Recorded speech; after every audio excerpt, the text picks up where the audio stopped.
Good morning mga idol, mga kabakyard. Dito tayo ngayon sa isa na naman nating natsambahan. Nagkabit tayo ng FRP. So may mga mineral sheet sa loob para mapaganda ang kalidad ng tubig ang ating water system. Kasalukuyan kami ngayon andito nagbabakwas. Bakwasing pa lang ito, pwede nang inumin. Kung makikita natin yung kalidad ng tubig Ayan Bakwasing pa lang po yan. Yan pa lang yung itinatapo natin. Magbabanlaw pa yan. Kasi may tatlong setting po ang ating FRP. Sa mga hindi nakakaalam, sa mga newbie. May tatlong setting ho yan. Pag madumi na, binabakwasing. Tapos may banlaw pa ho yan. Nagre-resin yan.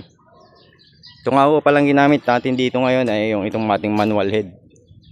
Manual ho ito. Meron ho tayo nito mga automatic dun sa medyo mga tamad-tamadin. Sinisiting na lang ho natin yun by orasyon.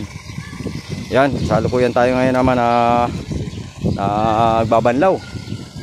Tingnan nyo, kalidad ng tubig Pwede na natin itong inumin. Ayan, ganyan nakakintab yung binibigay na tubig.